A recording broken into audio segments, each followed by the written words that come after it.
Everyone, welcome back to my channel. आप सभी का स्वागत है न्यू ब्लॉग में।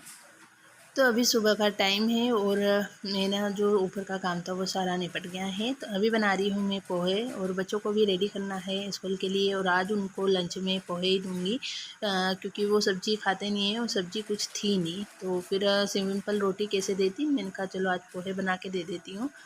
तो पोहे निकाल कर इनको साफ़ करके धो के रख दूँगी। बहुत ही सिंपल तरीके से बनाती हूँ, ज़्यादा अटम-सटम कुछ भी नहीं डालती हूँ क्योंकि बच्चे नहीं खाते हैं। वैसे तो वो मूँगफली ये जो मैंने डाली है वो भी नहीं खाते, लेकिन शताक्षी खा लेती हैं, किट्टू नहीं खाता, तो उसके फिर अलग निकाल दूँगी। और आज निकालना था मक्खन, तो मक्खन की मलाई इकट्ठी हो गई थी पूरे हफ्ते की। ये 1 हफ्ते की मलाई, 1-2 दिन कम भी हो जाता है, 1-2 दिन ज़्यादा भी हो जाता है, कुछ वो बराबर दिन नहीं है।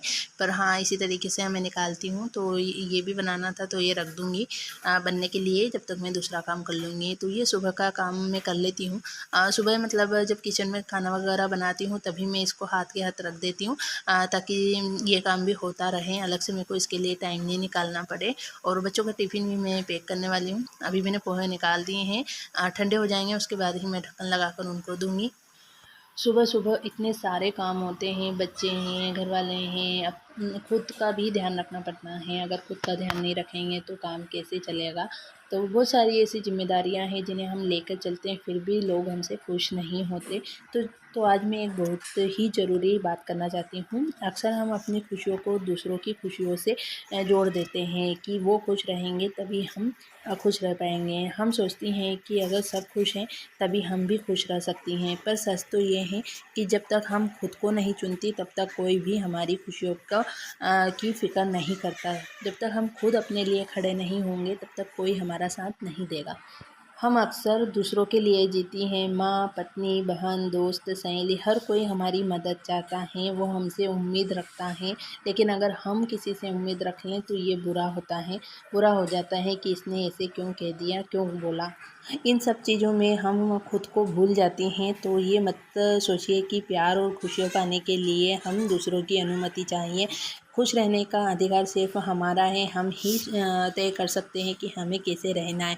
और हाँ, मतलबी लोगों से डरने की ज़रूरत नहीं है कि जो सिर्फ़ अपने काम या सिर्फ़ अपने फ़ायदे के लिए हमें इस्तेमाल करता हो, तो हम क्यों उनके जंजाल में फँसें। उन्हें मतलबी का ठप्पा लगाने में कोई शर्म नहीं है, तो हमें क्यों होगा। ये कोई बुरा शब्द नहीं है, बल्कि एक चेतावनी है कि हम अपनी आत्मा और अपनी खुशियों के लिए खड़ी हो सकती हैं और हमेशा खड़ी रहेंगी। उन्हें ऐसा लगता है कि ये हमारे बिना कुछ नहीं कर पाएगी, लेकिन ऐसा नहीं है। जब हम सबके लिए इतना कुछ कर पाते हैं तो हम खुद के लिए क्यों नहीं कर पाएँगे। जब हम खुद के लिए कर पाएँगे ना, एक बार करना शुरू करेंगे ना, तो तब हमें कोई कुछ नहीं कह पाएगा कि ये हमारी वजह से हैं या हमारी वजह से चल रहे हैं। देखिए, खुश रहना कोई अपराध नहीं है, खुश रहना कोई झूठ नहीं है। खुश रहना मतलब अपनी ज़िंदगी के फ़ैसले खुद लेना।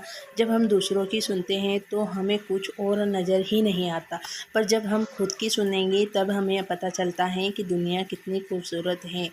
तो मेरी प्यारी बहनों, अगर आप सच में खुश रहना चाहती हैं तो खुद को चुनो, मतलबी का नहीं, क्योंकि आपकी ज़िंदगी आपकी है और आपकी खुशियाँ सिर्फ़ आपकी हैं। आप फ़ैसला कर सकते हैं आपको क्या करना है और क्या नहीं। देखिए, मैं भी पहले बहुत डरती थी जब शुरू-शुरू आए थे कि अगर मैं ऐसा करूँगी तो कोई मुझे कुछ बोल देगा या मैं कुछ बोल दूँगी तो मेरे बारे में कोई क्या सोचेगा। लेकिन अगर आप सही हैं और सही बोलेंगे, सही के लिए हमेशा खड़ा होना पड़ता है। वो जो सही बोलता है वो हमेशा बुरा ही होता है। तो ये मत सोचिए कि आपको लोग बुरा कहेंगे या अच्छा कहेंगे, आप बस वो सोचिए कि जिसमें आपको खुशी मिल सके। जब शुरुआत में जब मुझे कोई कुछ बोल देता, मैं हर एक छोटी-छोटी बात पर मतलब रोने लग जाती थी और उसकी शिकायत भी करती थी, लेकिन उसका रिज़ल्ट कुछ नहीं आता था। सिर्फ़ सुन लेते थे लेकिन कोई रिएक्शन नहीं होता था। और फिर एक तरीके से सही भी होता था क्योंकि हर एक दिन रोना और छोटी-छोटी बात को लेकर टेंशन लेना और ये सारी चीज़ों से ना हमें खुद को ही तकलीफ़ होती हैं, दूसरों को नहीं होती है। तो ये सारी चीज़ें मैंने बहुत पहले छोड़ दी हैं। अब मुझे फ़र्क नहीं पड़ता कि कोई क्या सोचता है मेरे बारे में या कोई क्या बोलता है।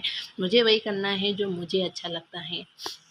तो चलिए, आपसे बहुत सारी बातें हो गई हैं और अभी बना रही हूँ मैं, मतलब कच्चे केले लाए थे तो बस उसी को अब ऐसे तो फेंक नहीं सकती थी ना, तो मैंने कहा चलो इनकी चिप्स बना लेती हूँ। तो ये छिल लूँगी पहले मैंने धो लिए हैं। अब इनको छिलके ज़्यादा एक साथ छिलकर नहीं रख सकते, छिलकर रख देंगे ना तो ये काले हो जाते हैं। तो बस दो तीन छिलकर हमें डायरेक्ट कढ़ाई में ही तेल में ही चिप्स बनानी है इनकी। चिप्स बनाकर भी नहीं रख सकते वरना चिप्स काली हो जाती है।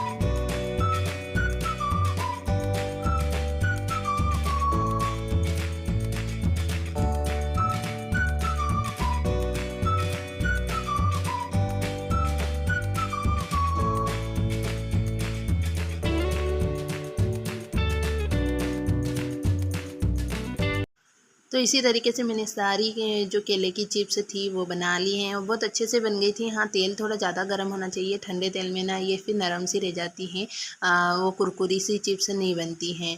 तो फ्रेंड्स, अगर आपको मेरा ये व्लॉग पसंद आया हो, मेरी बातें कुछ भी अगर आपको अच्छी लगी हो तो लाइक करना, शेयर करना और चैनल पे नए तो चैनल को सब्सक्राइब कर लेना।